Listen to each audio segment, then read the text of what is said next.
the nature of your emergency?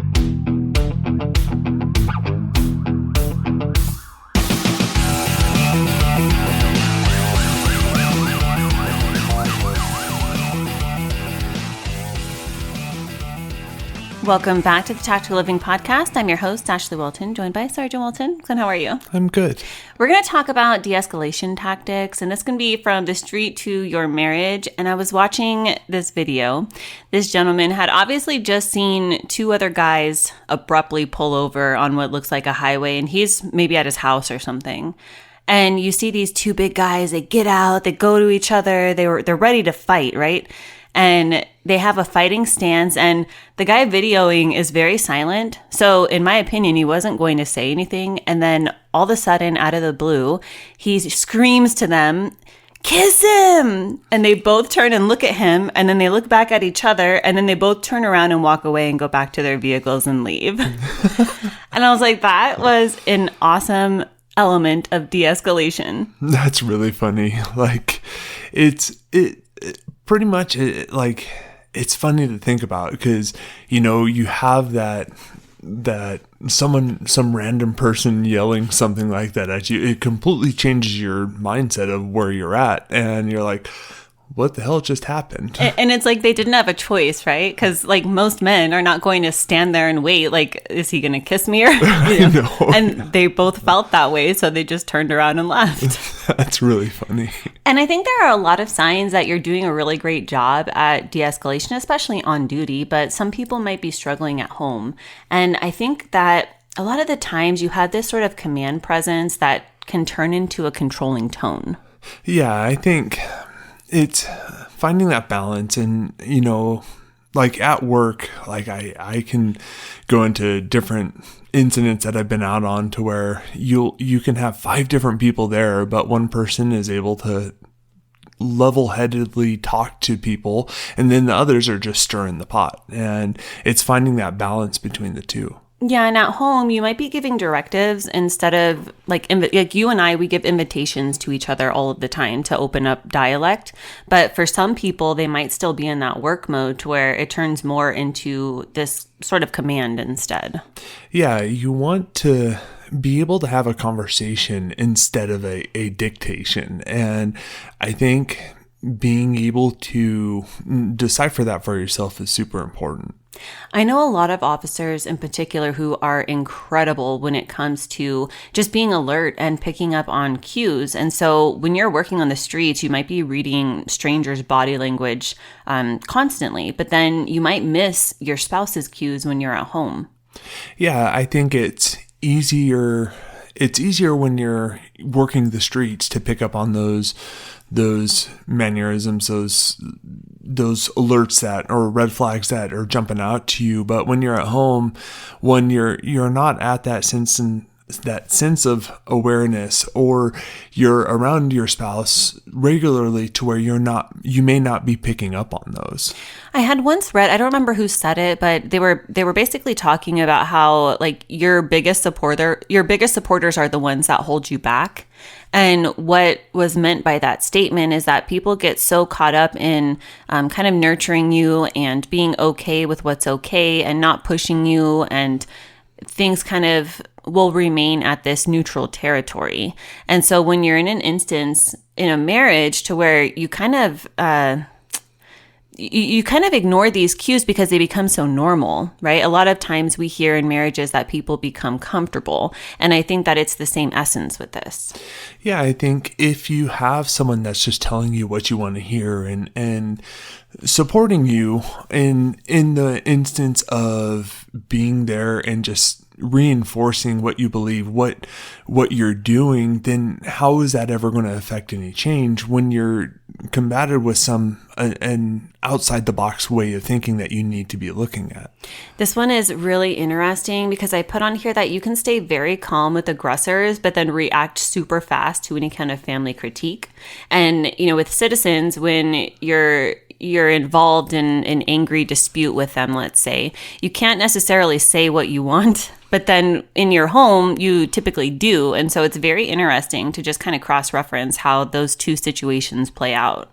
Yeah, and I think because there's an accountability, there is, a policy that is in place to where when you're at work, you don't want to lose your job. You don't want to lose your livelihood in case you say or do something that might not necessarily align with those policies or procedures. But at home, I mean, it's actually bigger stakes, I would say, if you're not adhering to those same kind of policies. Another thing I put on here is that active listening ends with your shift. And what I meant by that is that you typically have to mirror a subject's statement, right? You paraphrase the things that they say, you reiterate what they've just made as a statement. You want to make sure that the two of you are clear. You have a body cam on. You want to make sure that there is no confusion. And yet in many regards, when you have conversations at home, you might decide to just cut your partner off mid-sentence. Yeah, it's being able to still continue to utilize your active listening and being able to, I'm not saying that you need to sit there and reiterate what your partner says, but you sit there, you actually listen to the conversations in which you're having, and you're able to decipher, okay, this is the diagnosis of the problem, or this is what's being said. Let's see how we can work through this together. Another interesting element to this is when you're at work, oftentimes you'll debrief basically everything. So you can review your calls, you can talk about things with your partners, you can ask questions, but sometimes you don't necessarily do that at home. And when you don't debrief your arguments, I feel like it just helps to add to this repeat cycle of those same fights over and over again.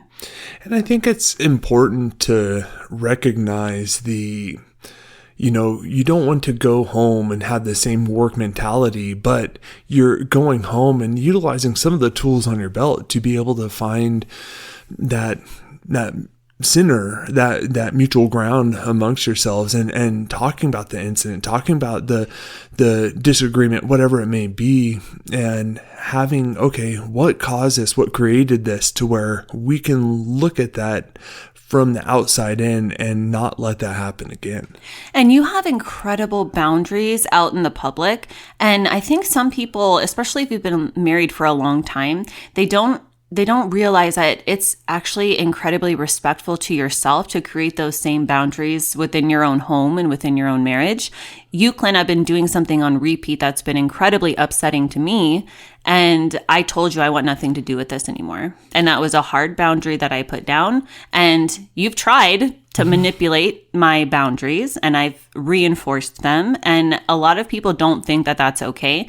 But when it starts to impact you in a way to where no matter how many times you have that discussion with somebody, it's just constantly out of alignment, it's okay to put your foot down. And a lot of people might see that as, I don't know, they might not practice the skills that are required in order to be able to establish those types of boundaries within their relationships.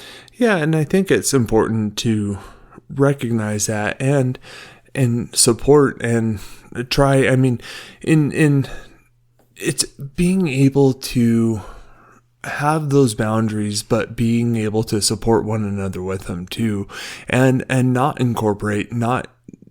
alleviate that issue, alleviate the stressors associated to it.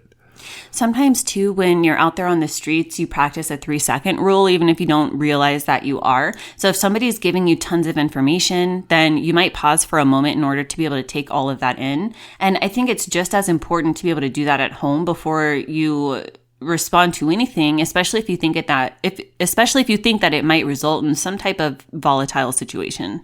Yeah, and I think in the instance of like having subordinates, having people that work under you, depending on your rank within your department, being able to take that time. So you're going to have instances where one of your guys or gals makes you upset or frustrates you in reference to an incident.